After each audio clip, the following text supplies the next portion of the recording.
Hi, my name is Rashi Harris, aka Old Man Izzo. This is my new release, Orange Jumpsuit, available now on most streaming networks. You'll hear it first on redmediaradio.com. They told me put on orange, but I really didn't want to. Physical appearance got me dressed up in the jumpsuit.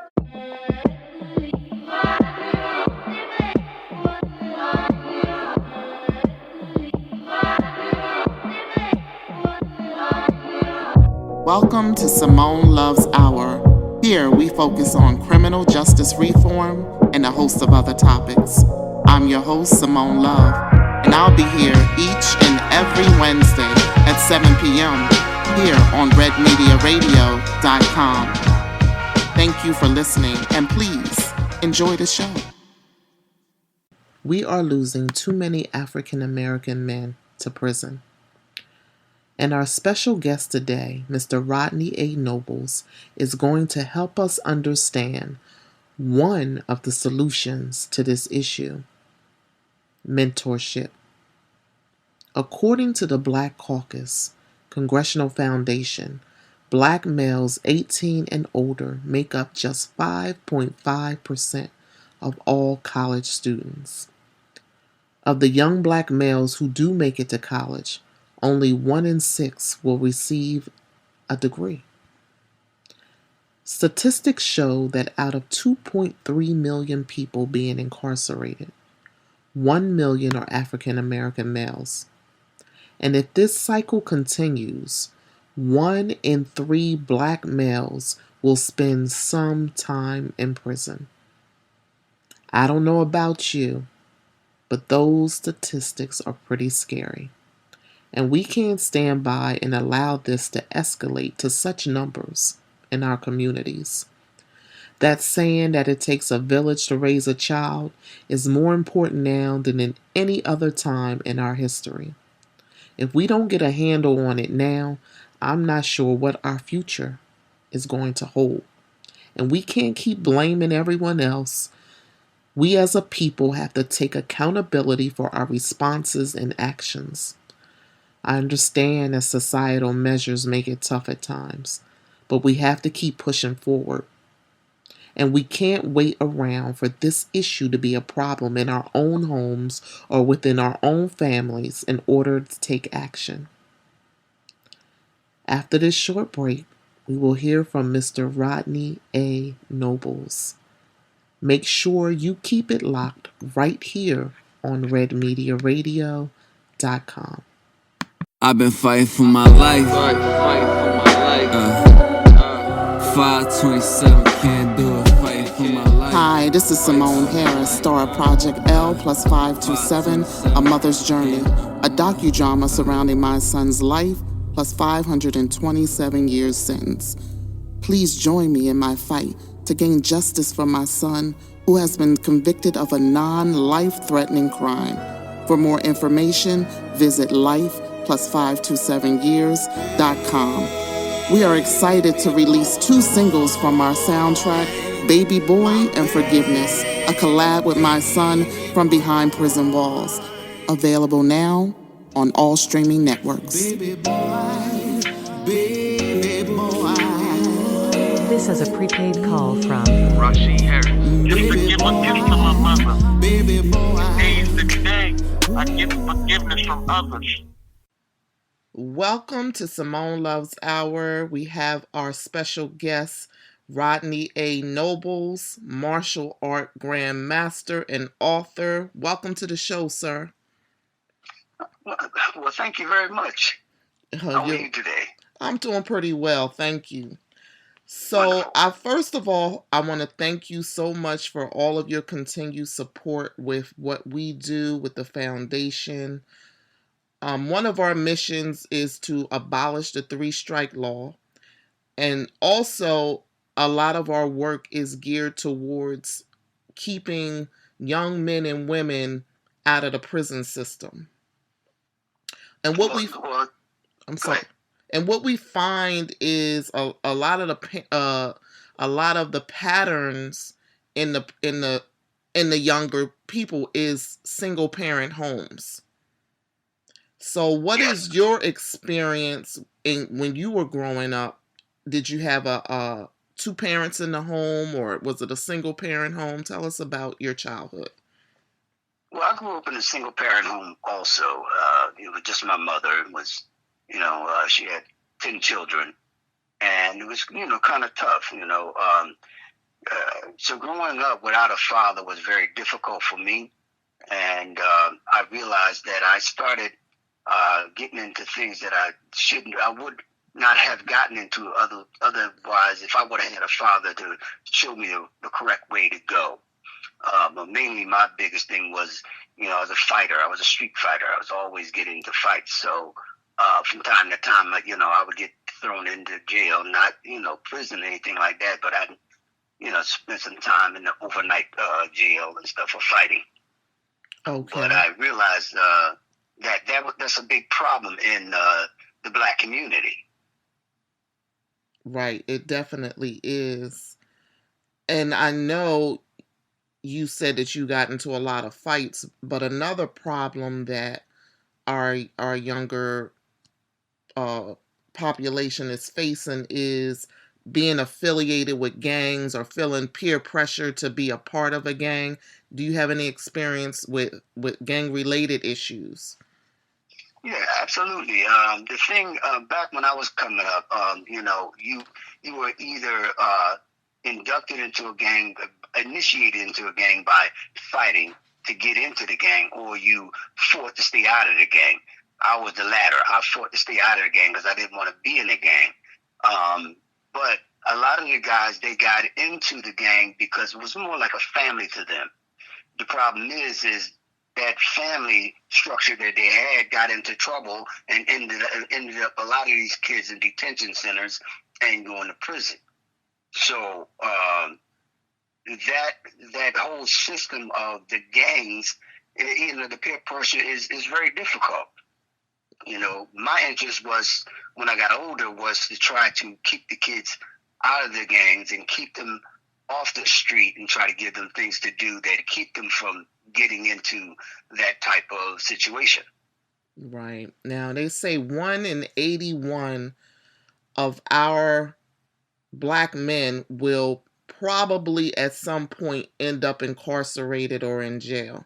And I know from knowing you that you also worked in a detention center as well for the young men. Yes, I work at Newcastle County Detention Center.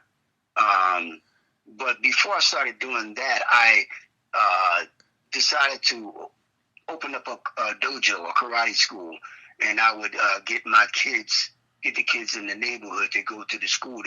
After school, they would come directly to the karate school. They would do their homework. They would get tutored, and then once they got finished getting tutored, I taught them karate for an hour or two.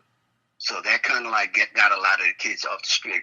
I even picked up about 4 godchildren who had no father and was giving their mother a hard time. So their mother wasn't to me, and I raised them under my belt as my sons. So that was a good way for me to just get not only these 4 young men off the street and getting them straightened out, but other kids that would come to the karate school and get them off the street and get them educated. Wow, that's interesting because my son was heavily involved in karate when he was young. And sometimes, somehow he strayed away from it. I can't remember exactly why. But what happened is his martial science teacher, Amin Hassan, actually, when he spoke to him maybe about a year ago, the first thing he said to him was, "Don't you wish you stayed in my class?" And I wondered to myself, because it keeps you disciplined, it keeps you involved, it keeps you being like a part of a family. Absolutely. So, absolutely.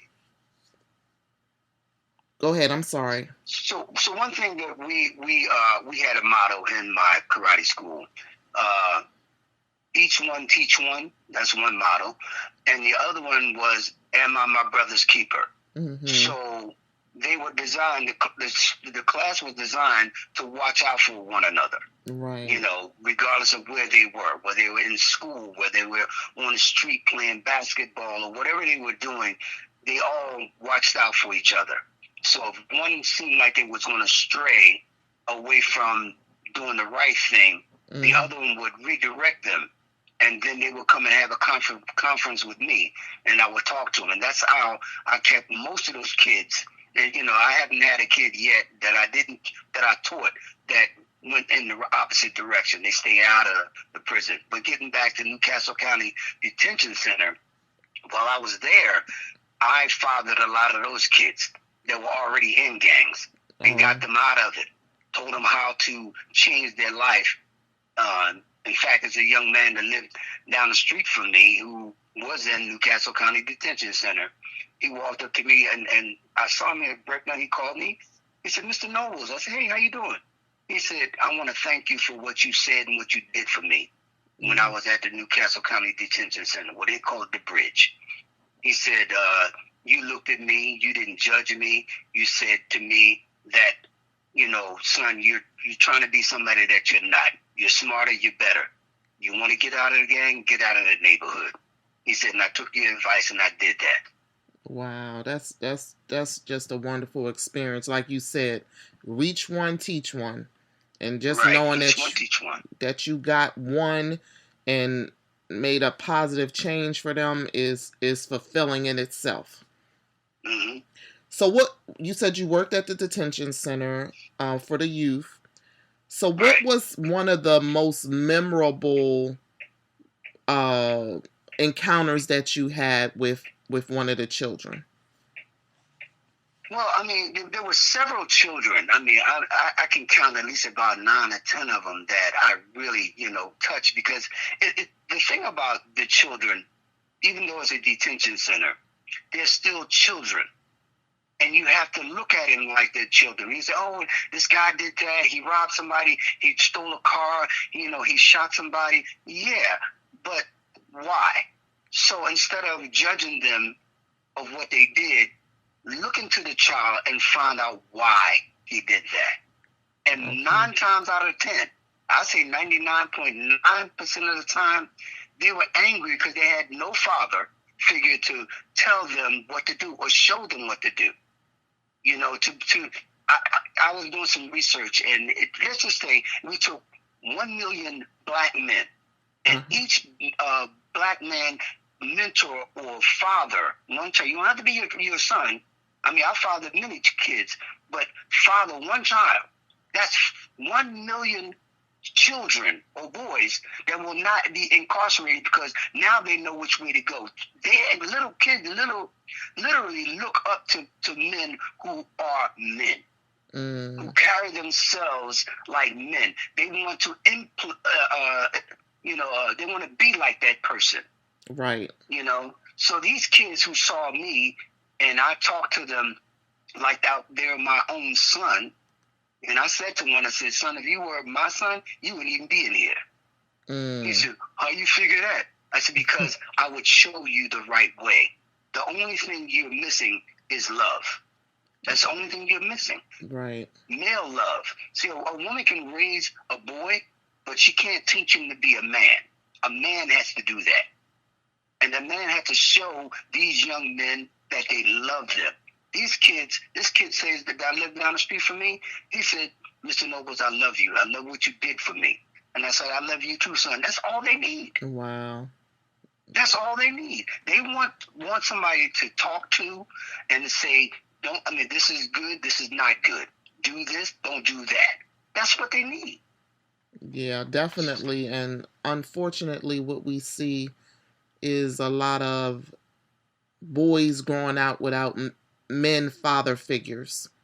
Exactly. I have to give credit. There are a lot of households where men are stepping up and raising their children as well, but you have a lot of women out here raising boys, and we can't teach them to be men.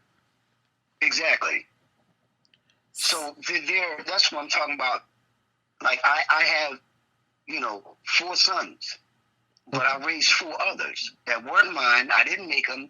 Never dated the mother or anything like that. These kids were in trouble. They were crying out for help. And I listened. And I took them. And I hugged them.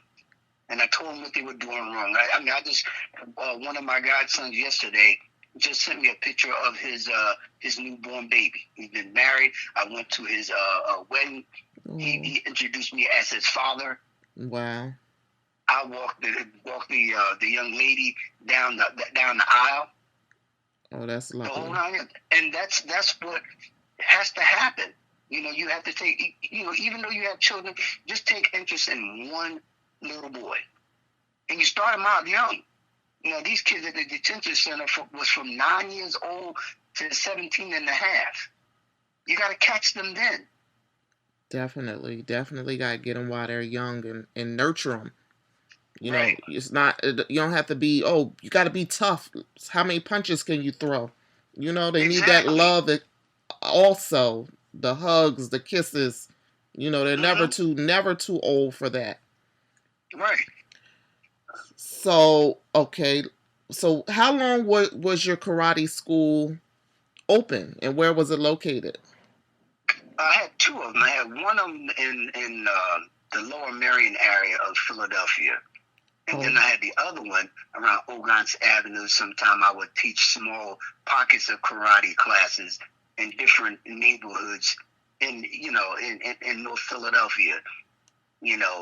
Some of the kids couldn't go to different schools, so I would go to the neighborhood and teach, because I grew up in North Philadelphia and I knew most of the kids, and I saw some of them going astray, and I pulled them in. And all they needed was somebody. If they look up to you, they saw me as, they see me coming down the street from, karate tournaments with the trophies and the championship belts and stuff like that, and they wanted to be like me.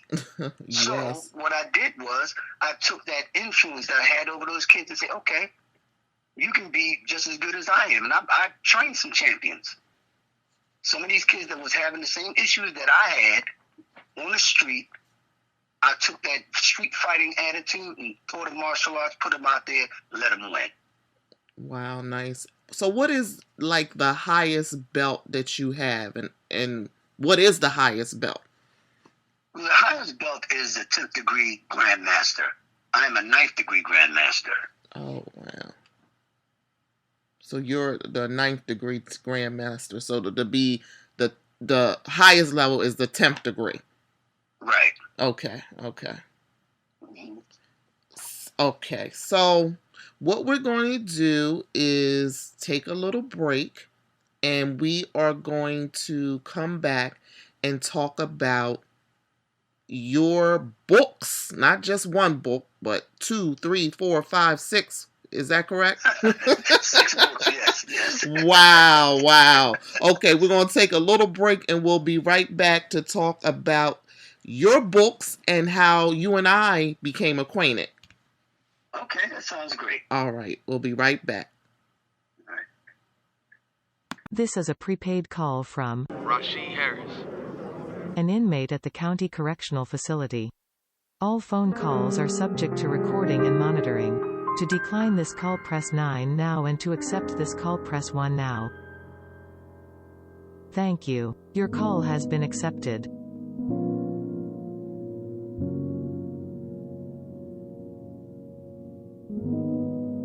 Hold on, Bob. Hold on. Start over for me. Ready? 1, 2, 3, go. Baby boy to a queen, you gave me life all the way to 13. Pressure me to do right. Hard-headed ways got me caught up in the fight. Old memories. I love you, ma. Give me unconditional love. Come give me a hug. When I come and resort, you my backbone. You show me love and support. Can you ever forgive me? For the wrong choices I made. Days you cry, days you made better than others. Days we prayed to better each other. Days I came just to give a kiss to my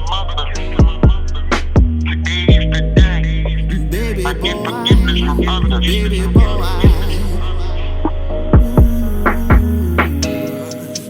Baby boy, baby boy,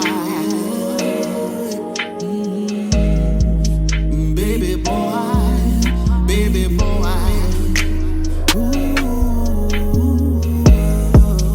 baby boy, baby boy. It's plenty of ways you can learn from one another.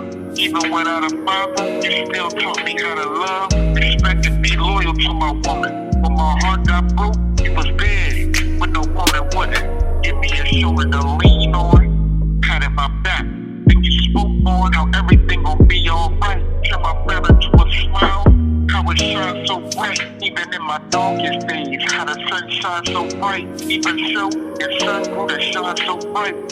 I try to bully the streets, what's your life like? It took me to get life to see what life is like.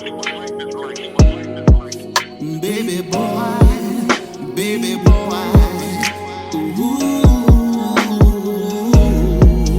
baby boy, baby boy, baby boy, baby boy, ooh, baby boy, baby boy. Can you ever forgive me for the Baby wrong boy, choices I made? baby boy, Days we cried, days you made better than others. Just baby to give a kiss to my mother. Today's the day I get forgiveness from others. But I got called back.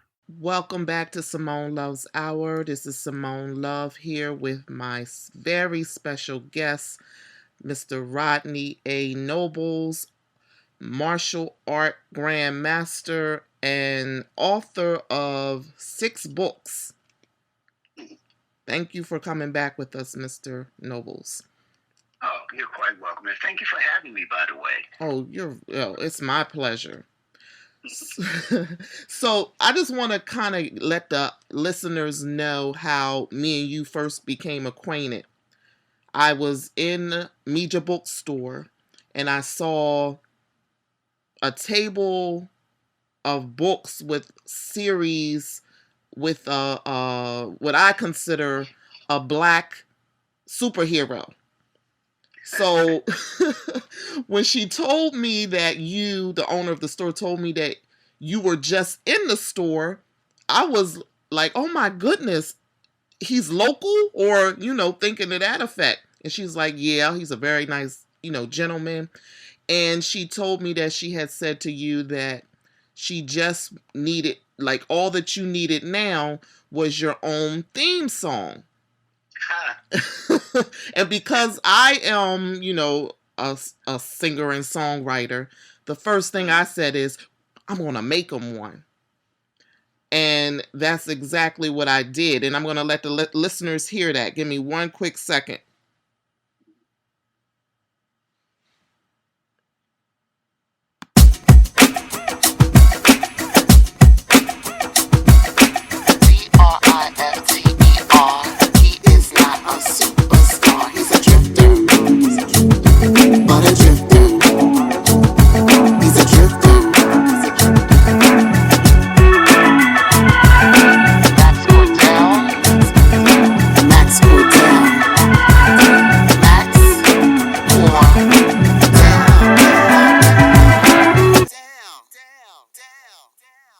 So that's the song that I created for you. And what did you think when you heard that?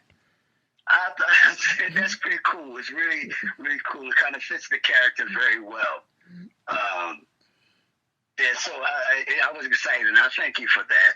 Oh, you're quite welcome. It was my honor and privilege. It's just a part of us supporting each other. Absolutely. I was absolutely excited, like I said, when I saw the books. I normally, when I see a good book, I send it to my son in the prison, and we kind of do like a readers club type of thing. So that's great. yeah, so he reads the book, I read the book and then we talk about the book. Now, Oh, okay. so first of all, tell us about your first book that you published and what inspired you to do it. Okay, the first book is called The Drifter, The Beginning.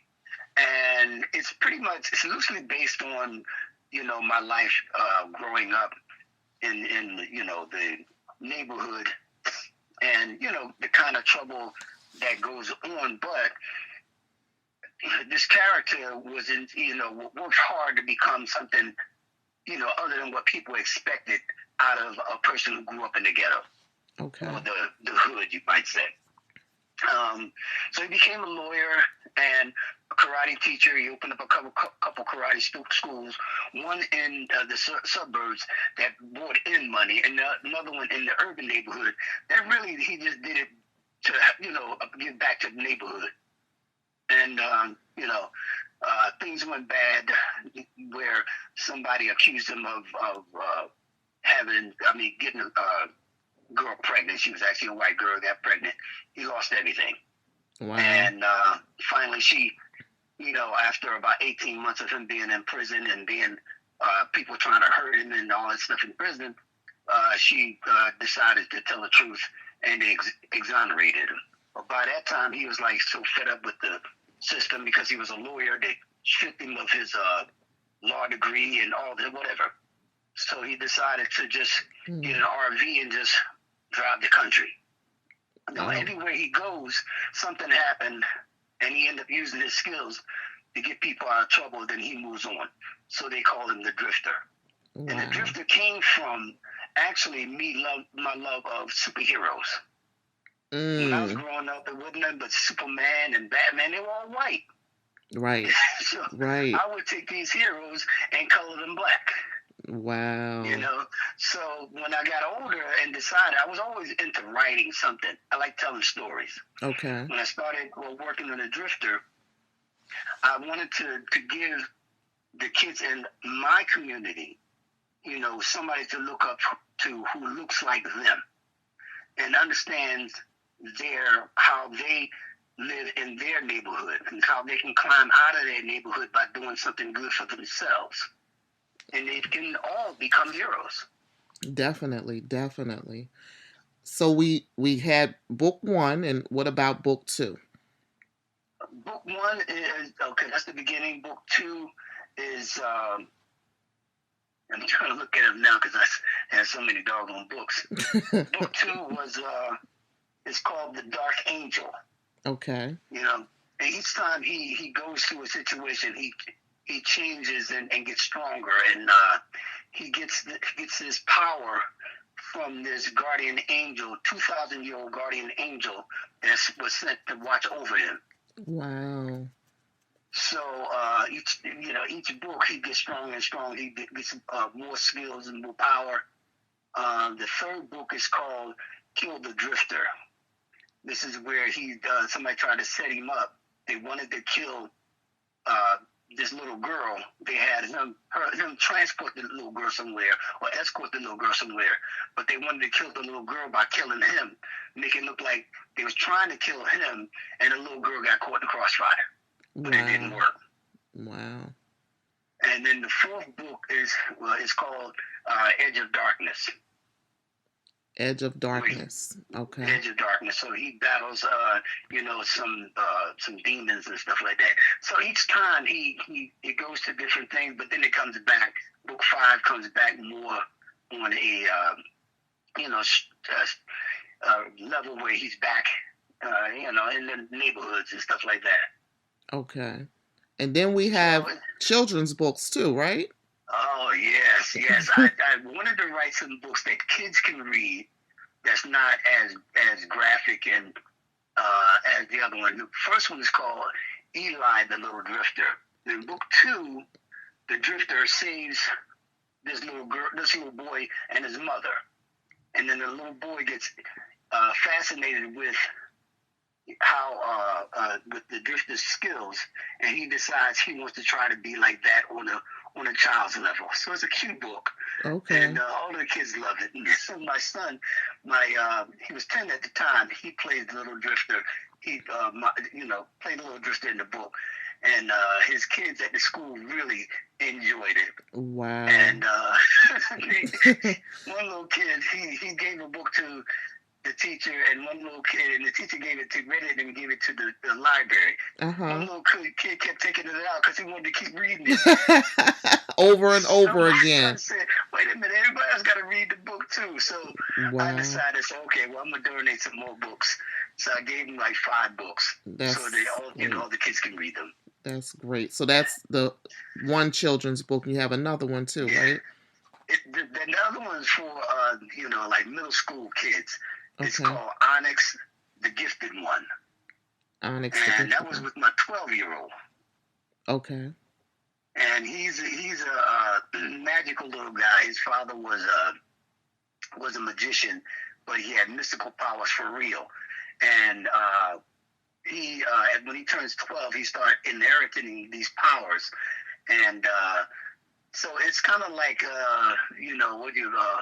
those movies, those animes that the kids watch on TV, where these guys got power to come out of their hands and stuff like that. Just some fantasy stuff that the kids like, and it's not a lot of fun and martial arts, and it's really good. Wow, that's wonderful. Now, I know I just released a children's book myself called A Mother's Love.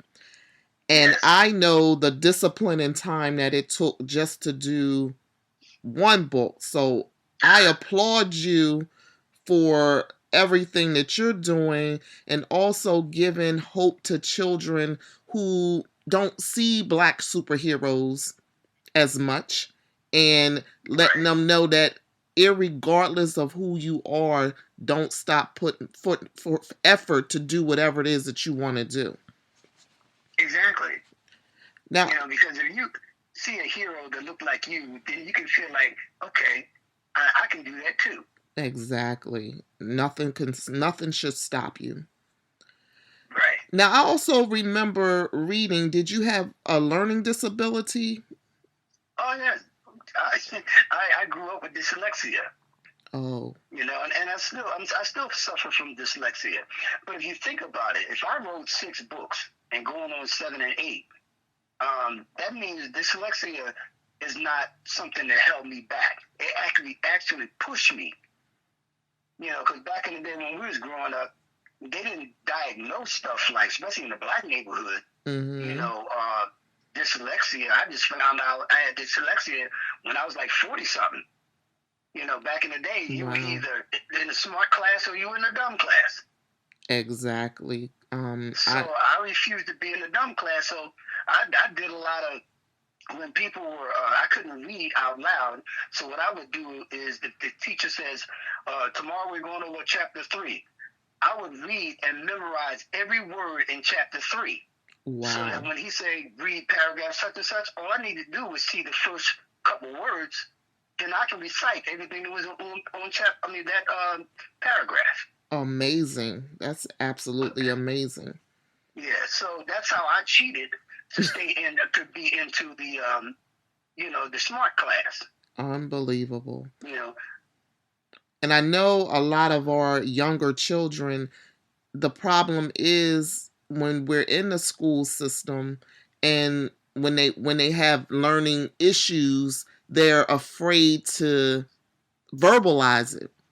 And that leads to a lot of the frustration and learning difficulties.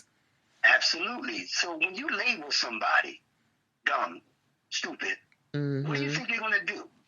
Exactly. Right. So now, you feel like you can't read or nothing like that. You feel dumb. So are you going to go to school if everybody's laughing at you? Exactly. Are you going to try to work hard if nobody's going to give you any help? Right. I mean, I remember. Go ahead. I'm sorry. Go ahead. I remember in when I was in the 5th grade, and we had to read a story, and I could read the words and I can understand the words, but I just wasn't comprehending what I was reading. And I remember the teacher asking one of the other classmates to tell us about what we just read. And he said, I don't know. And she said, well, you just read the book and you don't understand what you just read. And I was sitting there and I wanted to say, me too. Like, I was like, but of course, I didn't want to be embarrassed. So I didn't say Right. anything. But I went through a lot of years not able to comprehend what I was reading until I had to teach myself to comprehend. Right. Now, see, you made a valid point. Teach myself. Right. That shouldn't be. Exactly. You shouldn't have to teach yourself. A teacher is there to teach you. If you're Mhm. there just to make, and that's one reason I had an issue with some of the things that were going on in some of the jobs that I worked. If a child is asking you for help, Right. doggone it, help them. That's it. Help them. They're asking you for help. It's not like they're sitting in there on their butt and not doing anything. If I see a child struggling with something, I'll ask him, you okay with that? Right. And then they might say, no, because they're embarrassed. I'm okay. No. Listen to me. This is Mr. Nobles. I got time. I will work with you. If you have a problem, please tell me. Some people won't do that. As soon as their kids say, oh, I'm all right, they'll walk away. Yep. When they I'm not when they gonna have do to that. see it, they have to recognize that They something's not right. recognize it. Yeah. Yes. A lot of times they recognize it. They're just too self-centered. I mean, this is my thing. I just think they're just there to make a living. But these kids need help.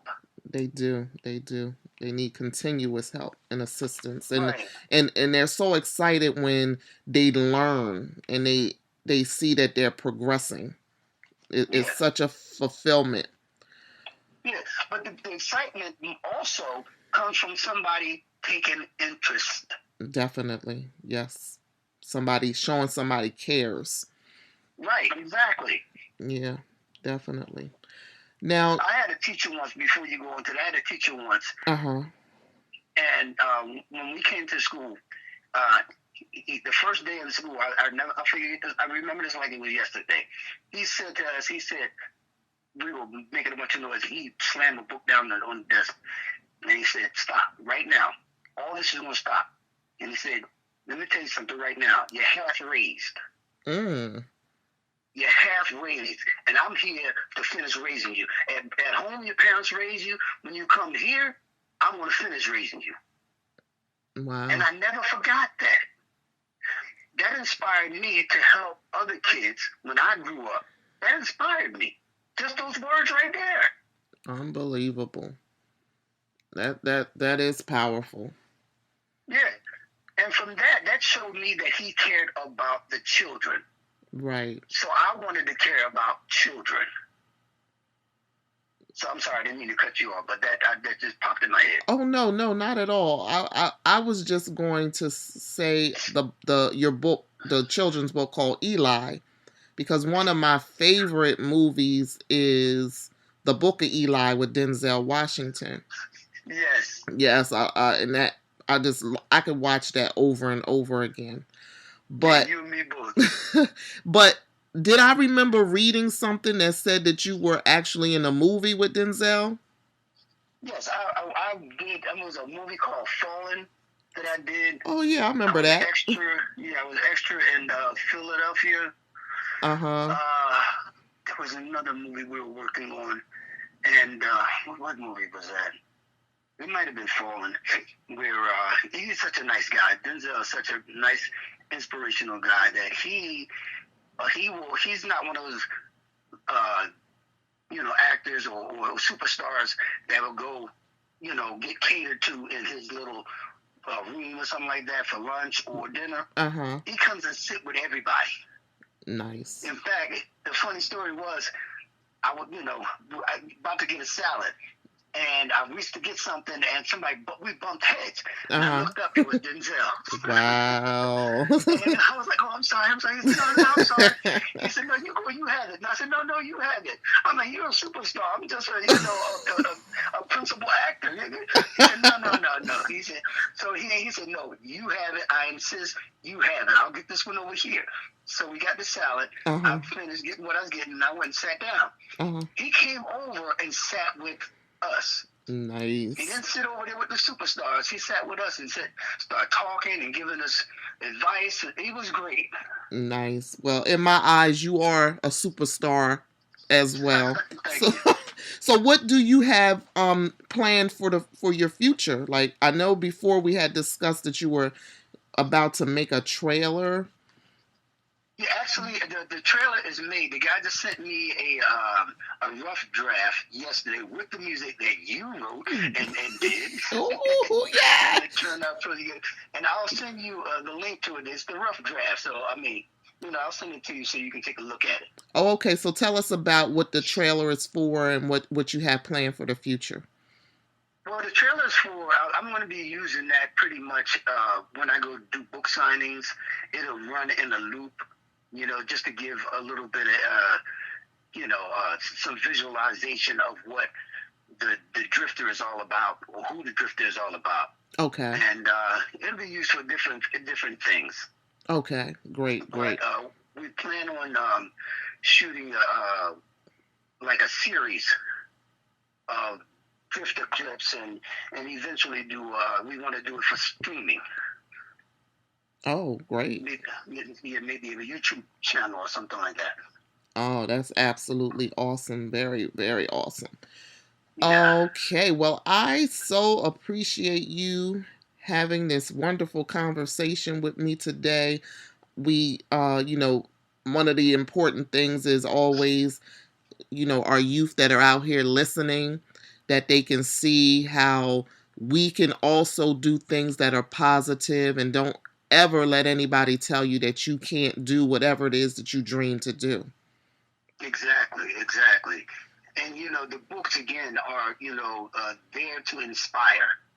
It's not just for entertainment. It's to inspire. Yes. If I can do it, I can sit down and write books with dyslexia. So can you. That's Right. all it is. And if you want my information, you can go. If you want to read something about me, go to RodneyANobles.com, and you go to go through the links, and you'll see. You read about my martial arts career. You'll read about my acting career. I did comedy, I sing, all that stuff. It'll be in there. But you can also click on the tab that goes books, and you can see all the books that I've written. Well, thank you so much again for coming on today. Hopefully, you will be able to come back in the near future and tell us about your continued accomplishments. Well, I appreciate it, and I will be there. You just give me a call. Okay. Thank you again, and we will be talking to you soon. Thank you very much. Have a good one. You too. Thanks again to Mr. Nobles for coming on and sharing his story and all the excellent work that he continues to do in the communities, inspiring our younger generation. And please, please grab a copy of his book, The Drifter series, that you can find under Rodney A. Nobles as the author on Amazon.com. And it was such an honor and a privilege to work with my music producer Eli of E Records on the Drifter song. And every song that you hear during this broadcast was produced by Eli. So if you are ever in the need of any type of original music, make sure you contact E Records on erecords.net. Again, that's erecords.net. I also want to thank a young brother. His name is Brother Dante. I actually met him after I did a interview on NNV News. We spoke afterwards, and he informed me that he made a pledge to the Honorable Minister Farrakhan that he would mentor an inmate. And he took my son in as his mentoree. And he has maintained his connection with my son and I. We have never met face to face. He lives in Texas.